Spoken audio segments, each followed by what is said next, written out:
Hello and welcome back to my channel. अब हम discuss करने वाले हैं bio energetics which is chapter 7 of class 9th biology.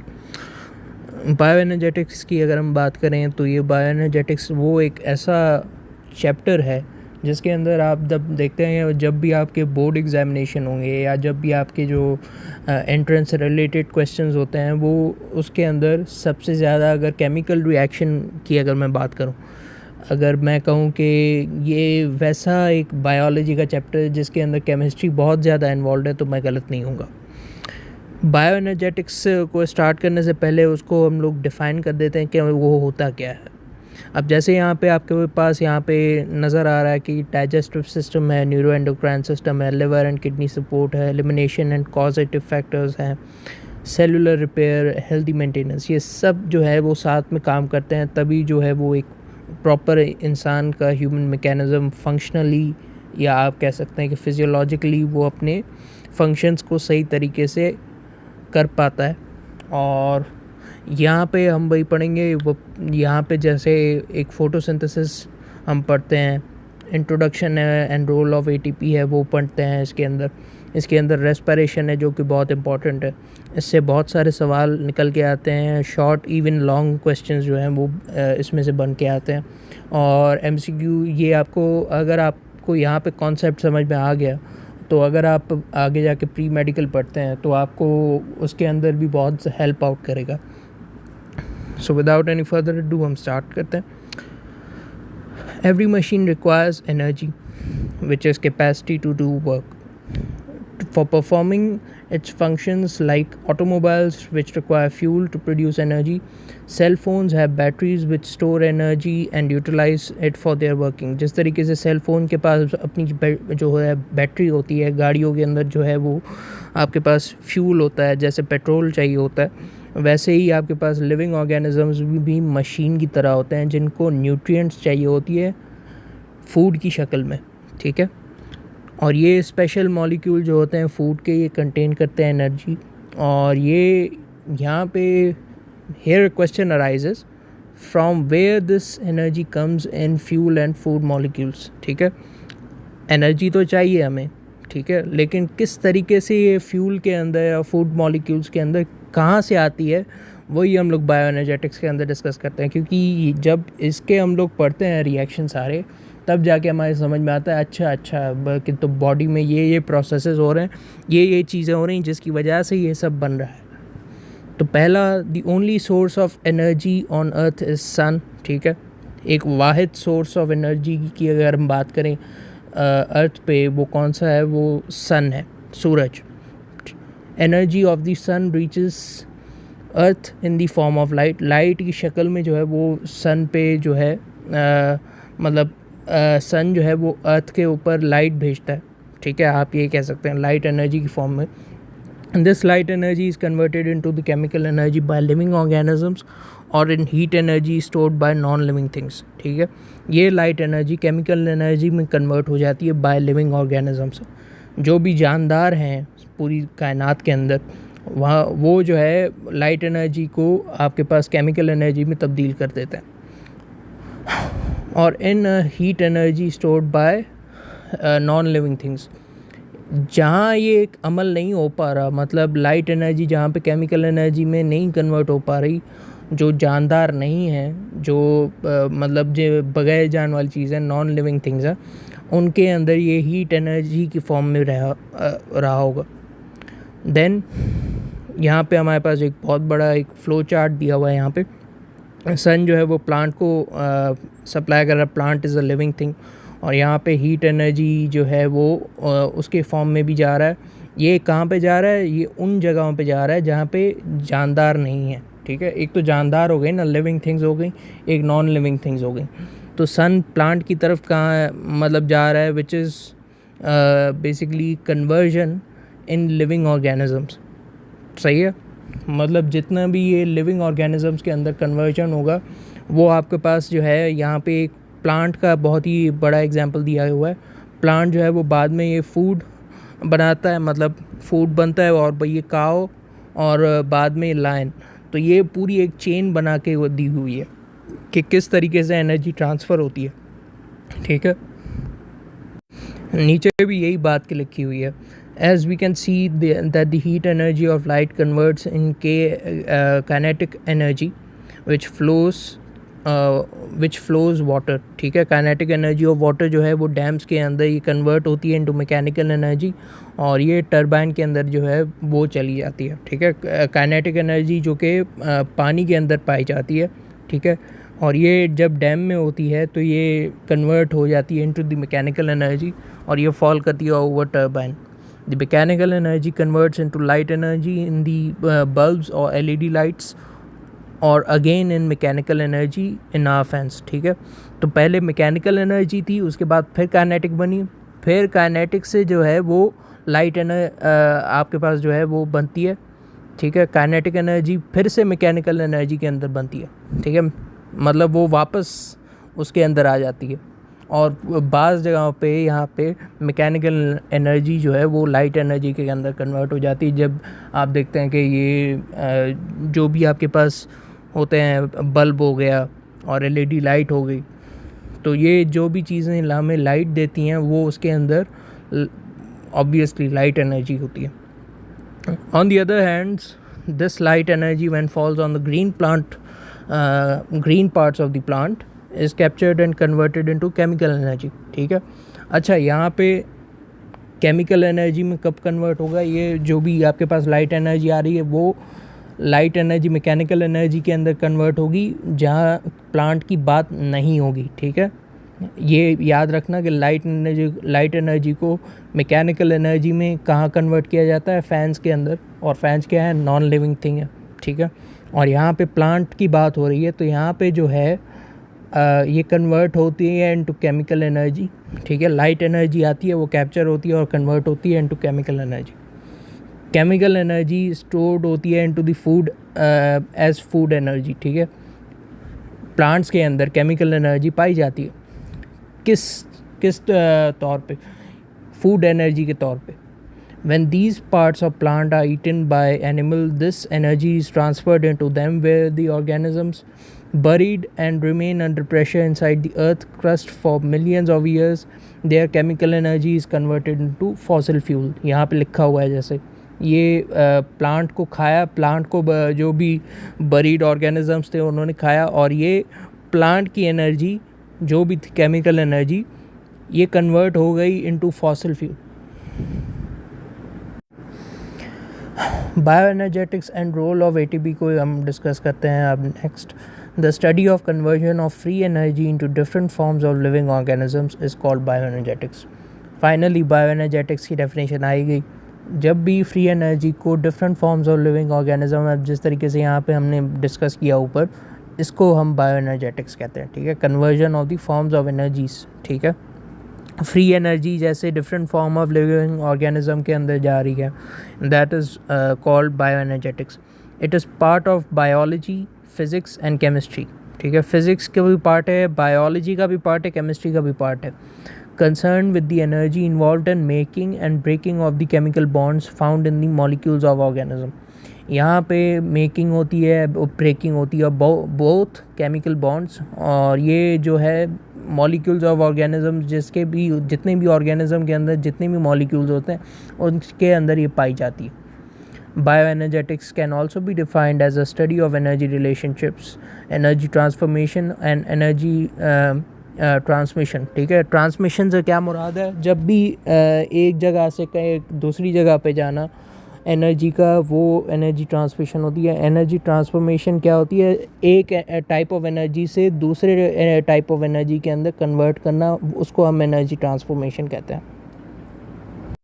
अब बात कर लेते हैं chemical process of energy transmission की. इसके अंदर जितने भी कीमियाई कोई भी आपके पास रिएक्शन होगा तो उसको हम केमिकल प्रोसेस को ही कहेंगे.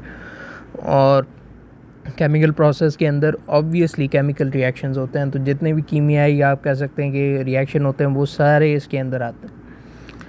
इन living organisms the energy is transferred through gain और loss of electrons during formation and breaking of chemical bonds. Energy transfer होती है या तो लॉस ऑफ इलेक्ट्रॉन से, मतलब इलेक्ट्रॉन जब वो गायब हो जाता है, ख़त्म हो जाता है कहीं किसी जगह से, या कहीं किसी जगह पे वो इलेक्ट्रॉन बढ़ जाता है, तो वो उसकी वजह से एनर्जी ट्रांसफॉर्मेशन होती है। और ये कब होती है? जब बॉन्ड या तो बन रहा हो या तो टूट रहा हो, ठीक है। There are two chemical processes where it occurs, known with the name of oxidation and reduction. Oxidation reactions वो होते हैं जो कि लॉस ऑफ इलेक्ट्रॉन और प्रोटॉन जहाँ पे अकर होता है, ठीक है। और इन इलेक्ट्रॉन्स के अंदर एनर्जी होती है from the molecules where they release to the molecules where they added. यहाँ पे देखें आपके पास स्पेलिंग एरर आ रहा है, वेयर दे आर एडेड, ठीक है। इलेक्ट्रॉन कैरी करते हैं एनर्जी को from molecules from where they release to the molecules where they are added, ठीक है। जहाँ पे भी वो ऐड किए जाएंगे तो वो एनर्जी करेंगे और वो एनर्जी को लेके जाएंगे, ठीक है, और रिलीज़ करेंगे कहीं भी किसी भी मॉलिक्यूल के पास, ठीक है। Iron reacts with the oxygen to form a chemical called rust, ठीक है। आयरन किसके साथ रिएक्ट करेगा? आयरन रिएक्ट करेगा ऑक्सीजन के साथ ताकि वो रस्ट बना सके। In these reactions iron loses some electron which transfer energy, ठीक है। इस रिएक्शन के अंदर आयरन जो है वो इलेक्ट्रॉन लूज़ कर जाता है जो कि ट्रांसफ़र करते हैं टू ऑक्सीजन, ठीक है।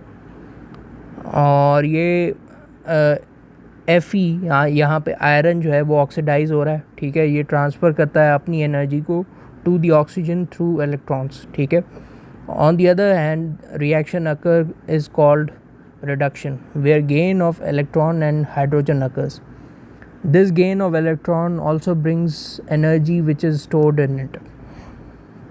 यहाँ पे वो जो गेन ऑफ इलेक्ट्रॉन होता है ये अपनी एनर्जी भी साथ लाता है जो कि स्टोर्ड होती है इसके अंदर, ठीक है। और यहाँ पे जितनी भी दूसरा रिएक्शन अगर होता है तो वो दैट इज़ रिडक्शन, जहाँ पे गेन ऑफ इलेक्ट्रॉन मतलब जो एक इलेक्ट्रॉन बढ़ जाएगा और हाइड्रोजन जो है वो भी, तो यहाँ पे वो उसको हम रिडक्शन कहते हैं। In living organisms these oxidation and reduction reactions, जिसको हम रेडॉक्स भी कहते हैं शॉर्ट फॉर्म में, और ये अकर करते हैं continuously to transfer energy from one molecule to another molecule. Without these reactions energy transfer becomes impossible in living system. कहने का मकसद ये है कि रेडॉक्स रिएक्शन होते रहना बहुत ज़रूरी है, नहीं तो यहाँ पे जो ट्रांसफ़र ऑफ एनर्जी है वो कहीं ना कहीं एक जगह पे आके रुक जाएगी, और ये जो है किसी भी जानदार के लिए अच्छा नहीं होता कि यहाँ पे आके वो एक सर्टेन जगह पे आके स्टॉप कर जाए। नेक्स्ट हमारे पास है energy currency in living organism. चाहे जितने भी हम लोग देखते हैं कि हम अपने घरों के अंदर स्टोर करते हैं एनर्जी को बैटरीज़ के अंदर, जब भी इलेक्ट्रिसिटी जो है वो अवेलेबल, बिजली जब भी होती है, ठीक है, और ये कहीं भी किसी भी जहाँ से लाइट एनर्जी निकलती है ये बेसिकली वहीं से आती है ना, तो ये कैप्चर होती है फ्रॉम दी सोलर प्लेट्स, ठीक है। वो भी एक बहुत बड़ा एक एग्जांपल है of energy transfer. Solar plate से जो है वो एनर्जी आके बाद में वो जो है इलेक्ट्रिकल एनर्जी के अंदर, this energy of battery then is utilize at a time of power shut down, ठीक है। लोड शेडिंग के जब भी लोड शेडिंग, जब भी बिजली चली जाती है तो वो एनर्जी ऑफ बैटरी वो वहाँ पे रहती है, ठीक है। लिविंग ऑर्गेनिजम्स के अंदर भी सेम एक तरीके की एनर्जी होती है इसके अंदर। This energy is stored in a special molecule called ATP, ठीक है। ATP क्या है? एडेनोसिन ट्राइफॉस्फेट, ठीक है। एडेनोसिन ट्राइफॉस्फेट, बाज़ जगह पे एडेनोसिन कहते हैं, कई जगह पे एडेनोसिन, दोनों सही हैं, ठीक है। ये है कि फुल फॉर्म याद होना चाहिए, एडेनोसिन ट्राइफॉस्फेट। ये आपके पास MCQ बहुत आता है कि एनर्जी करेंसी क्या कौन सी है सेल की। In organisms energy is liberated during any oxidation reaction. This energy is utilise by molecules called adenosine diphosphate, ADP, ठीक है। और ये बनाते हैं bond with phosphate.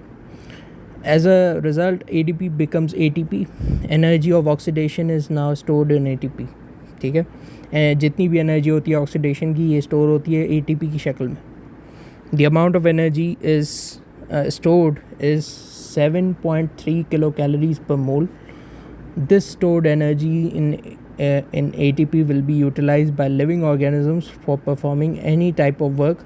Example, transport of molecules against the concentration gradient. This energy is now became free. ठीक है, यहाँ पे ये फ्री हो जाती है. ATP जो है कन्वर्ट हो रहा है इनटू ADP प्लस यहाँ पे फॉस्फेट.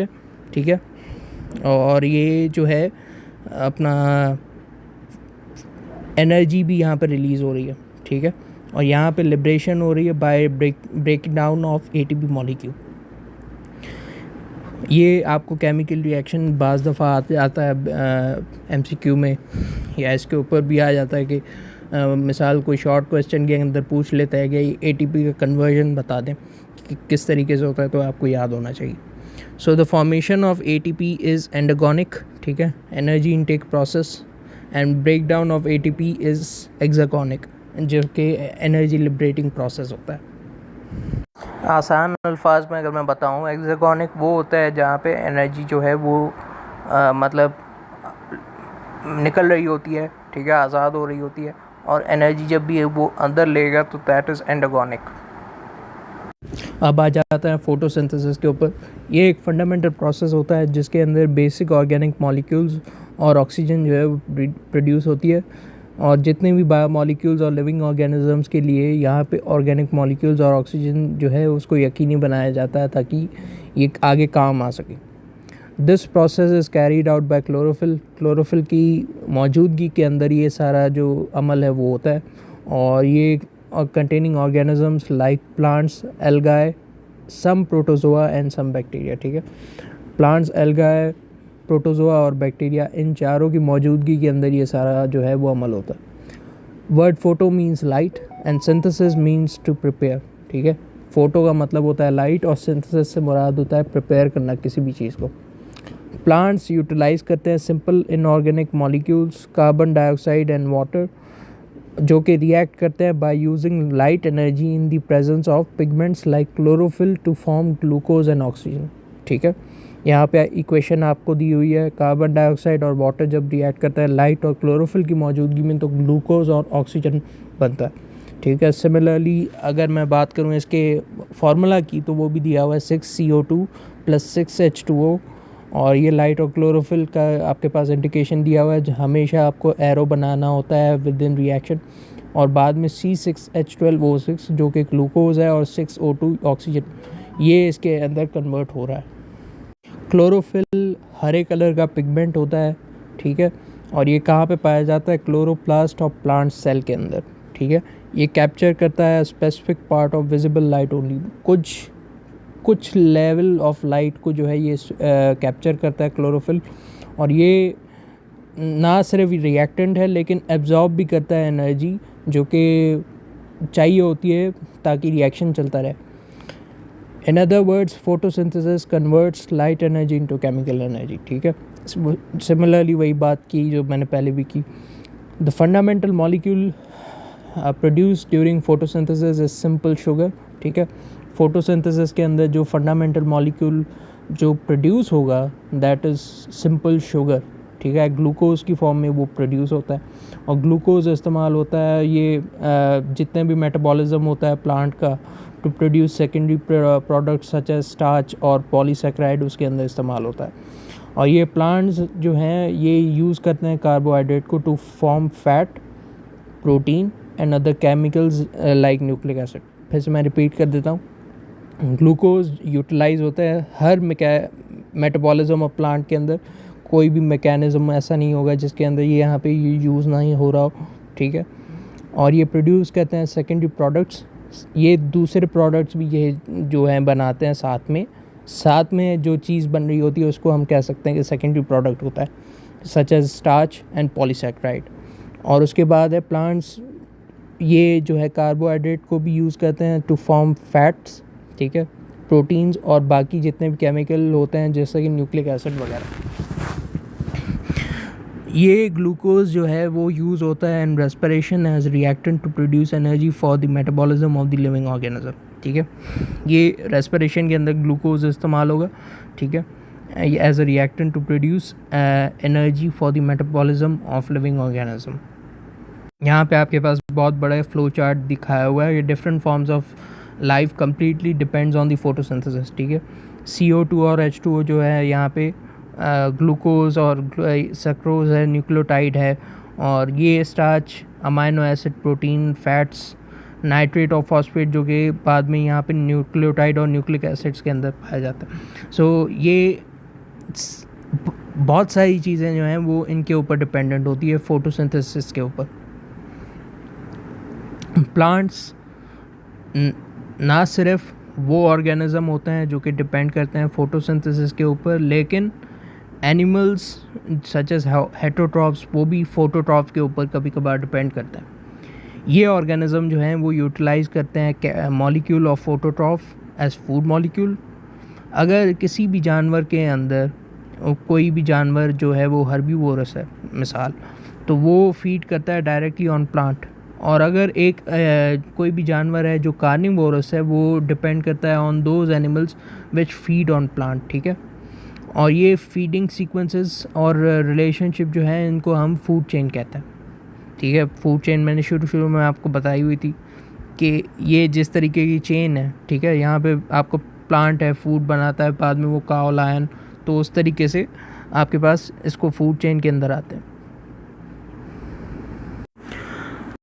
और अगर मैं on the other hand, photosynthesis is the only process which produces free CO2 by splitting water. ठीक है, वाटर को तोड़ने की वजह से जो है वो फ्री ऑक्सीजन भी बनती है. किसके अंदर? आपके पास फोटोसिंथेसिस के अंदर. और ये O2 जो है वो यूटिलाइज होती है बाय ऑल लिविंग ऑर्गेनिजम्स, और जितने भी रेस्पिरेशन का अमल हो उसके अंदर होता है. प्रोड्यूस एनर्जी जो भी होती है मेटाबॉलिज्म के लिए, उसके अंदर यहाँ पे O2 जो है वो उसको इस्तेमाल किया जाता है. Without O2 living organisms can not survive. ठीक है, ऑक्सीजन के बगैर जो है वो कोई भी जानदार जो है सर्वाइव नहीं कर पाता. और फोटोसिंथेसिस जो है, quantity of CO2 and O2 in nature is maintained by the plants. और ये फोटोसिंथेसिस के अंदर प्लांट्स जो हैं वो फिक्स करते हैं CO2 और रिलीज़ करते हैं O2 with in the environment. मतलब ऑक्सीजन रिलीज़ होगा और जितनी भी कार्बन डाइऑक्साइड की फिक्सेशन होगी, ठीक है, उसको एक जगह पे फिक्स किया जाएगा और ऑक्सीजन को जो है वो रिलीज़ किया जाएगा. तब जाके जितने भी अमल मतलब होंगे वो सही तरीके से मेटाबॉलिक प्रोसेसेस हो पाएंगे. CO2 में ये प्रॉपर्टी है कि ये एब्जॉर्ब कर पाता है हीट ऑफ द सन. ठीक है, और अगर इसकी जो मिकदार है, वो क्वांटिटी है, वो इंक्रीज़ हो जाती है एनवायरनमेंट के अंदर, वहाँ पे इंक्रीज़ होगा इन दी इन्वायरमेंटल टेम्परेचर. ठीक है, जो कि ग्लोबल वार्मिंग का अंदेशा करता है. Photosynthesis keeps the quantity of CO2 maintained in the environment, indirectly keeping the concentration of CO2 to maintain the temperature of earth. ठीक है, CO2 के जितना भी लेवल है, ठीक है, कार्बन डाइऑक्साइड की जितनी भी मिकदार है, वो टेम्परेचर ऑफ अर्थ को असरअंदाज करती है, आप कह सकते हैं. अब बात करते हैं क्लोरोप्लास्ट की as a light trapping and storage organelle. ठीक है, क्लोरोप्लास्ट क्या है? एक लाइट ट्रैपिंग जो आपके पास रोशनी को कैद करता है, और ये स्टोरेज ऑर्गेनल भी होता है प्लांट्स के अंदर. Green part of the plant and algae contains special cell which contains special organelle called chloroplast. Chloroplast क्या होता है? डबल मेम्ब्रेन बाउंडेड ऑर्गेनल होता है, और यहाँ पे सेमी फ्लूइड प्रोटीन्स होते हैं जो कि कंटेन करते हैं मीडियम, जिसको हम कहते हैं स्ट्रोमा. और बाकी का नेटवर्क और मेम्ब्रेन भी इसके अंदर एम्बेडेड होता है, और यहाँ पे इसको थाइलेकॉइड मेम्ब्रेन कहा जाता है. थाइलेकॉइड जो है वो पाइल्ड होता है एक साथ, ताकि एक स्टैक की फॉर्म में.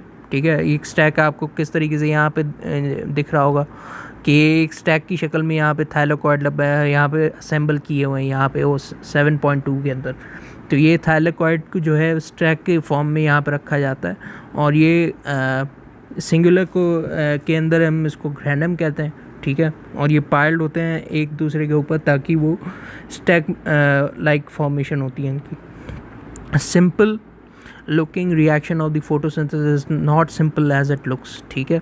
ये जो है बहुत सारे chemical reaction which are catalysed by number of enzymes, और ये साइक्लिक तरीक़ों से भी हो सकता है, नॉन साइक्लिक तरीक़ों से भी हो सकता है। वो डिपेंडेंट होता है एंजाइम के ऊपर, वो किस तरीके से इसको कैटलाइज कर रहे हैं केमिकल रिएक्शंस को।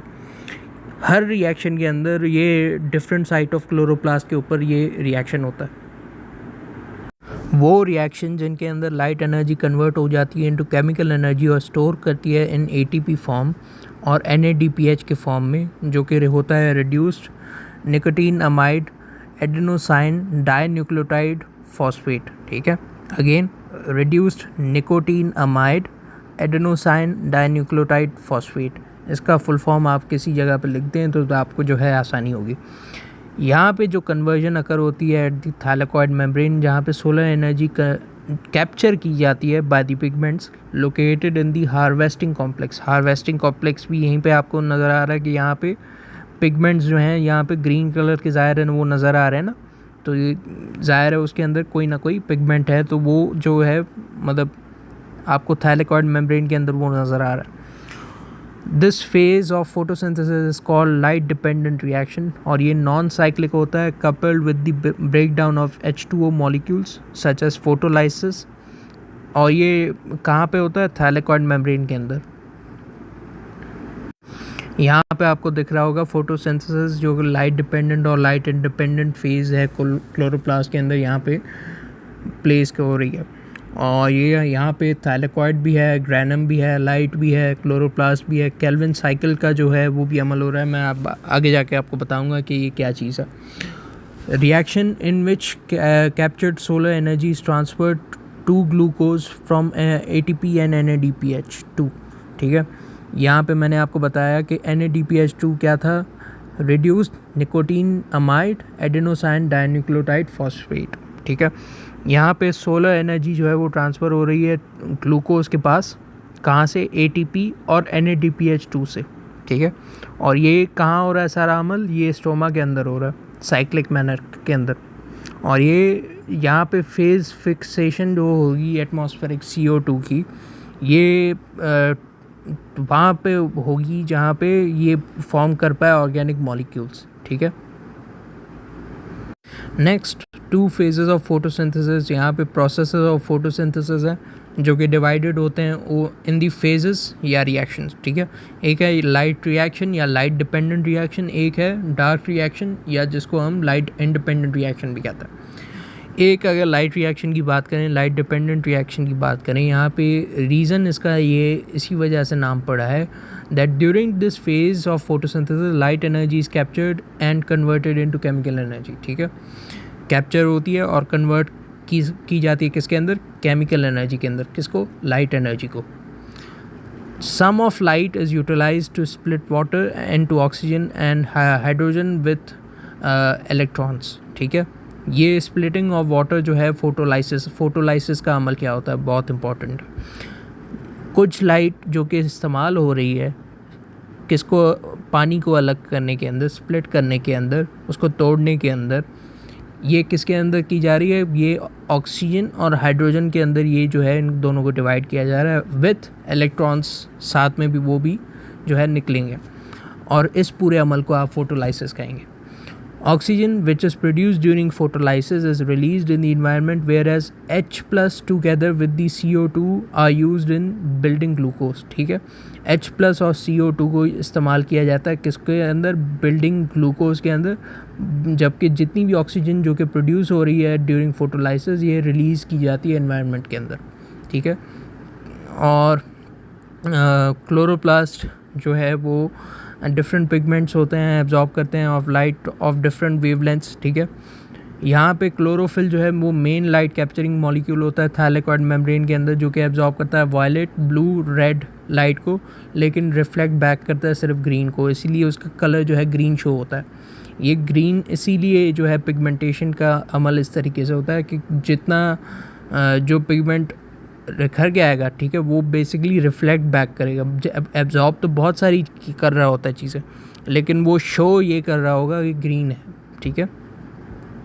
ये भी अल्लाह की कुदरत है कि वो किस तरीके से उसको बनाया हुआ। In the thylakoid membrane, other pigments and electron carrier molecules form highly organized assemblies in a series called photosystems. ठीक है, अब photosystems क्या है? यहाँ पे thylakoid membrane के अंदर और बाकी जितने भी पिगमेंट्स हैं, इलेक्ट्रॉन कैरियर के मॉलिक्यूल्स हैं, ये असेंबल हो जाते हैं एक तरीके से, एक जगह पे इकट्ठा हो जाते हैं. ठीक है, तो उनको हम जो है सीरीज़ जो बनाते हैं वो इकट्ठा होके इलेक्ट्रॉन कैरियर मॉलिक्यूल्स और पिगमेंट्स, ठीक है, उसको हम फोटो सिस्टम कहते हैं. हर थाइलाकॉइड मेम्ब्रेन के अंदर थाउजेंड्स ऑफ कॉपीज़ होती हैं of 2 different type of photo systems, और ये जो है फोटो सिस्टम 1 और फोटो सिस्टम 2 के अंदर डिवाइडेड होता है. Each consist of 2 major parts, a light harvesting complex and an electron transport system. ठीक है, एक लाइट हार्वेस्टिंग कॉम्प्लेक्स होगा इसके अंदर और इलेक्ट्रॉन ट्रांसपोर्ट सिस्टम होगा.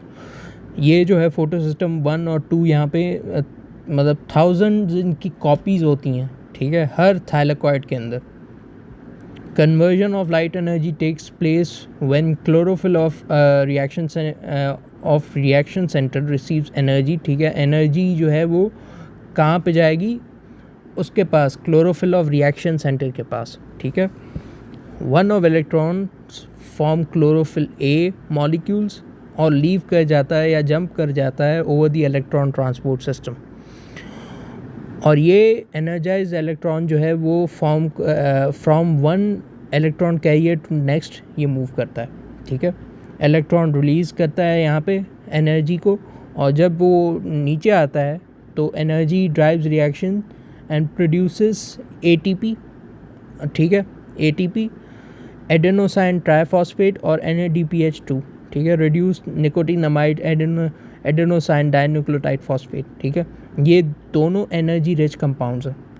ADP is a compound which is already present in the cell. ठीक है, एडेनोसाइन डाइन्यूक्लियोटाइड फॉस्फेट, और ये जो है it combines with the phosphate by using energy of a photon. ठीक है, एक फोटोन की एनर्जी को इस्तेमाल करते हुए ये फॉस्फेट के साथ जो है वो रिएक्ट करेगी.